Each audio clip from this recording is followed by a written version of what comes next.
कारण हँडिकॅप असल्यानंतर एवढे लांबवरनं येणं, पण हा परंपरा जेव्हा आम्ही सुरू केली, दिवाळी सगळे साजरी करतात, सगळ्यांच्या घरात खूप उत्साह राहते, वेगळे वेगळे फराळ असतात, सगळे आपल्या परिवारांमध्ये खूप खुश असतात आणि सगळ्यांनी खुश राहिले पाहिजे। पण आमच्या सारखे लोकांना जेव्हा आम्ही यांच्यासोबत दिवाळी साजरी करतो, खरे अर्थाने दिवाळी काय असते, जे जीवनात आपल्यापासून खूप दुःखी असतात, ज्यांना देवाने दिलेली काही कमतरता असते, ते घेऊन आपला जीवन एवढे सुंदर पद्धतीने जगतात।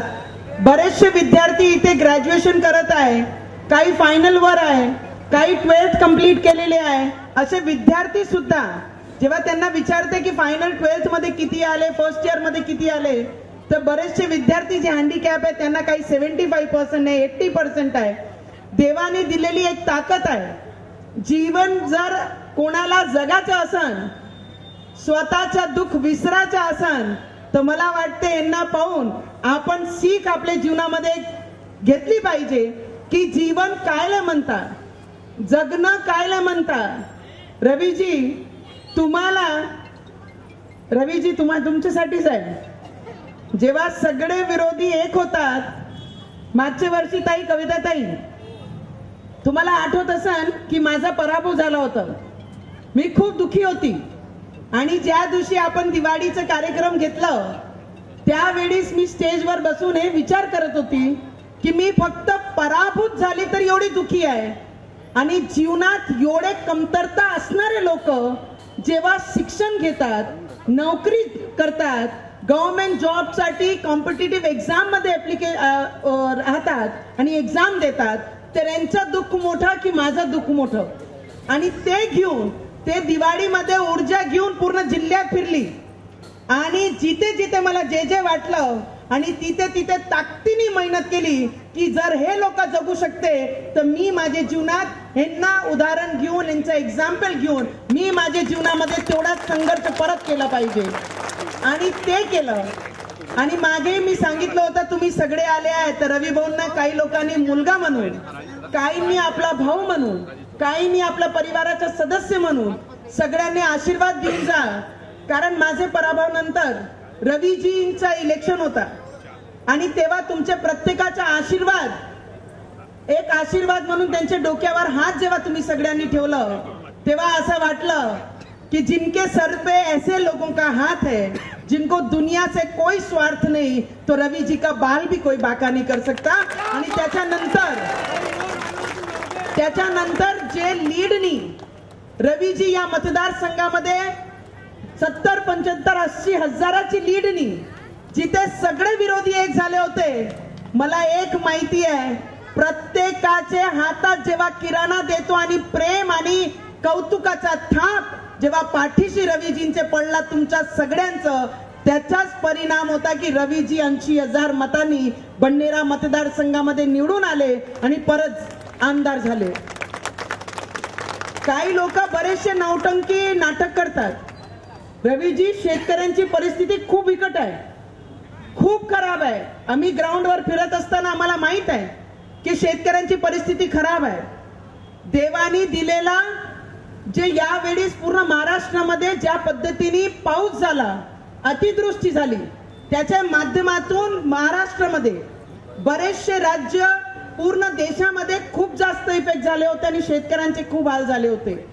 पण आमचे या महाराष्ट्राचे मुख्यमंत्रीजींच्यावर आमचाही भरोसा आहे आणि आमच्या शेतकऱ्यांचाही भरोसा होता की जर आम्हाला देवानी यावेळी चोट दिली, त्याला चांगला करण्याचं काम आमचे राज्याचे मुख्यमंत्री म्हणजे आपले आणि तुमचे देवाभाऊच करू शकतात।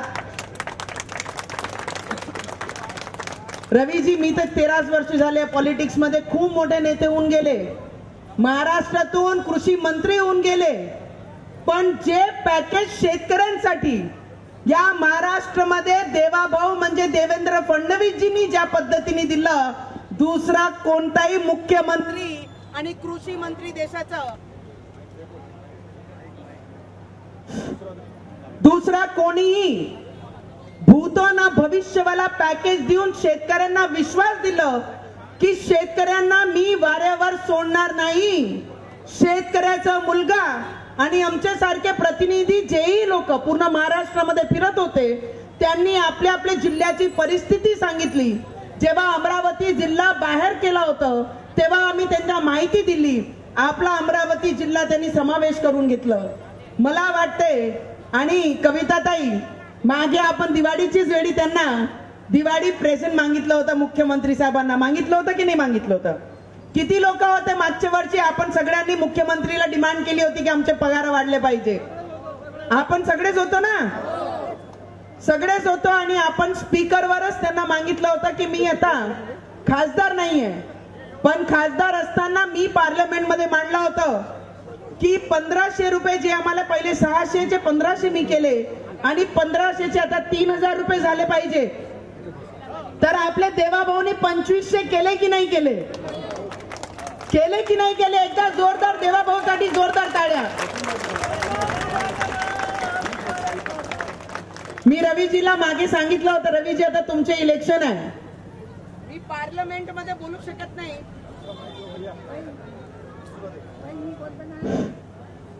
मी रवीजींना सांगितलं होतं की मी पार्लमेंट मध्ये नाही आहे, मी पार्लमेंट माझा पराभव झालाय. तर यावेळीच तुम्ही निवडून गेल्यानंतर सगळ्यात पहिला विषय जर तुम्हाला अधिवेशनात मांडायचा आहे तर ते आमचे या वर्गासाठी मागायचे आहे ज्यांना 1500 भेटताय. जे मी काम केंद्रातून करून आणलं होतं, आता आपली जबाबदारी राहील पुढे 1500 चे 3000 करणं. पण आपल्याला 2500 ही सरकारने करून दिले. त्याच्याकरिता आमचे देवाभाऊच्या आणि या सरकारचे बरेचसे नौटंकी करून राहिले. रवीजी खूप नौटंकी करत आहे. ते म्हणतात कोणावरही काही टीका करायची इच्छा माझी नसते, कोणावर काय बोलायचं त्याची इच्छा नसते. आम्ही काम करणारे लोक आहे, कर्मावर भरोसा करणारे लोक आहे. ते आज बाहेर फिरून जे सांगतात आहे की सगळ्या आमदारांना मारून टाका, गळे कापा. काय म्हणतात? आमदारांना मारून टाका, कापून टाका, है ना दादा? काय म्हणतात? कापून टाका. कापला पाहिजे का त्यांना? आमदारांचे गळे कापले पाहिजे काय? त्यांना माझा एवढंच म्हणणं आहे, दादा तुम्ही सुद्धा 4 टर्म आमदार होते, तुम्ही 4 टर्म आमदार होते, तुम्ही मंत्री होत्या, तेव्हा तुम्ही शेतकऱ्यांसाठी तुमची पोटदुखी बाहेर नाही आली. आता आमदारकी गेल्यानंतर शेतकरी आठवते, हँडिकॅप लोक आठवते. किती शेतकऱ्यांना स्वतःच्या जमिना देऊन त्यांच्या मुलांचे लग्न करून घेतले दादा? तुम्ही सांगा बरं, हिशोब द्या मला. किती हँडिकॅप लोकांसाठी तुम्ही मंत्री जेव्हा होत्या, जेव्हा मंत्रालय तुमच्या अंडरमध्ये दिला, किती हँडिकॅप लोक असे आहेत ज्यांना आम्ही घर बांधून दिले? तुम्ही किती हँडिकॅप लोकांना, किती बेरोजगार लोकांना तुमच्या पगारातून तुम्ही त्यांना घर बांधून दिले? तेवढं दादा तुम्ही मला सांगा. आज तुम्ही मान कापाची गोष्ट करताय आमदारांची. तुम्ही 4 टर्म होते तेव्हा तुम्ही संत्रा प्रकल्पासाठी का बोलले नाही? चांदूर बाजार मध्ये एवढा मोठा संत्रा उत्पादन होते. आमची फिन्ने मिल बंद होती, तुम्ही कामगार मंत्री होता तेव्हा तुम्ही फिन्ने मिल बद्दल का बोलले नाही दादा? दादा तुम्ही माझ्या जिल्ह्याचा आहे, तुम्हाला दिवाळीची शुभेच्छा देते. पण जर काही इथे प्रॉब्लेम झाली असेल तर त्याचा इलाज सुद्धा करून घ्या. एवढीच एक लहान म्हणून, बहीण म्हणून तुम्हाला शुभेच्छा देऊ शकते दिवाळीची. आज बरेचसे लोक महाराष्ट्रामध्ये म्हणतात एक आले, एक आले, एक झाले, एक होऊन गेले, परिवार एक झाला. परिवार एक होणं हा आमची संस्कृती परंपरा आहे. आम्ही सगळ्यांनी जपली पाहिजे, सगळे एकत्रित राहिले पाहिजे. हा आमचे मोठे सगळे आम्हाला सांगत होते. पण स्वार्थासाठी एक होणं आणि विचारांसाठी एक होणं, आपण कशासाठी जुळलोय? आपण कशासाठी जुळलोय? आपला विचार एक आहे म्हणून आपण जुळलो ना, की स्वार्थासाठी, प्रेमासाठी? असे बरेचसे दोन भाऊ आहे या महाराष्ट्रामध्ये जे स्वार्थासाठी, जेव्हा बाळासाहेब ठाकरेजींचं निधन झालं ते शांत झाले, त्यावेळी त्यांना हे वाटलं नाही की आमचे वडिलांचे विचार होते म्हणून आम्ही दोघे भाऊनी एकत्रित आलो पाहिजे. तेव्हा तोंड ना पाहणारे आज सत्याची एवढी लालच लागली त्यांना की एकमेकाचे गळे लागत आहे. मला असं वाटते विचारांसाठी ते दोन्ही भाऊ एक आले असते तो पूर्ण महाराष्ट्राने त्यांचा स्वागत केला असता. जे बाळासाहेब ठाकरेजींना मानत होते ते सगळे त्यांच्या गळ्यात हात टाकले असते. पण आज पूर्ण महाराष्ट्र पाहत आहे की दोन भाऊ एकत्रित आले कशासाठी, त्याचे कारण काय? त्याच्या कारण फक्त सत्ता आणि खुर्ची. आणि खुर्ची आल्यानंतर त्याच्यातून पैसे, करप्शन, मुंबई सारखे शहरांमधून किती मोठा पैसे खाऊ शकतो, तोड्या करू शकतो, कोणती कंपनीतून, कोणते बिल्डरकडनं, कोणत्या कंपन्याकडनं कसे पैसे घेऊ शकतो, फक्त एवढ्यासाठी दोन्ही भाऊ जे तोंड पाहत नव्हते, चेहरा पाहत नव्हते, दिवाळी सोबत साजरी करत नव्हते, मेला कोणी तर एकमेकाचा तोंड पाहत नव्हते. आज येणाऱ्या भविष्यात मुंबईची कॉर्पोरेशन आहे, मुंबई महानगरपालिका पाहिजे हातात, म्हणून दोघं भाऊ एक सोबत आलेले आहे. ते ठाकरे परिवार हा मजबुरीचा नाव झालेला आहे. नाही ते बाळासाहेब ठाकरेजी स्वतःचे रक्तामध्ये भगवा घेऊन फिरणारे या लोकांना हिरवेशी प्रेम झालेला आहे. तर त्यांना इथूनच दंडवत करते की आपला इमान आणि रक्त फक्त पैशासाठी विकू नका. बाळासाहेब ठाकरेजींनी आपले विचारासाठी जगणं आणि त्यांच्या विचारावर आमचे सारखे बरेचसे युवा या महाराष्ट्रामध्ये जगतायत.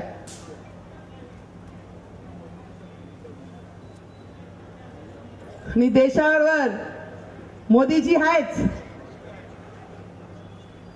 सगळे टीके करतात, बोलते शेर चलते हैं ना तो गांव के जितने कुत्ते होते हैं वो सब एक हो जाते हैं. होते कि नहीं होते? जब शेर चलता है तो सब एक हो जाते हैं. वैसे मोदी जी के पीछे सब लगे हुए हैं. आत्ताही ते म्हणतात बिहारमध्ये भारतीय जनता पार्टीचाच मुख्यमंत्री होणार आहे, दुसरा कोणीच होऊ शकत नाही.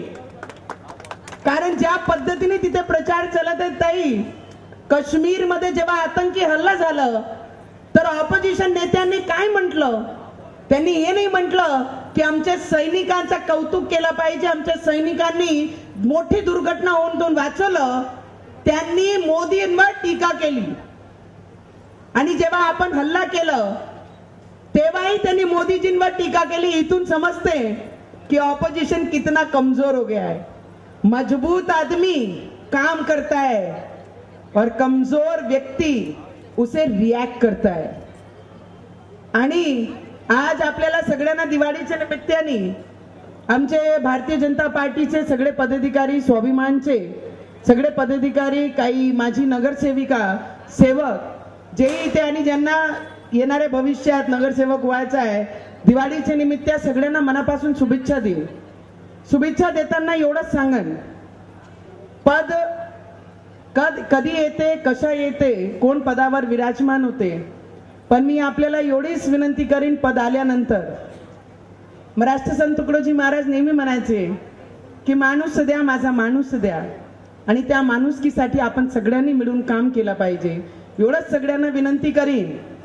आणि आपल्याला आपण जेवढेही लोक इथे आले बाहेरून, सगळ्यांना मनापासून दिवाळीची खूप खूप शुभेच्छा देते.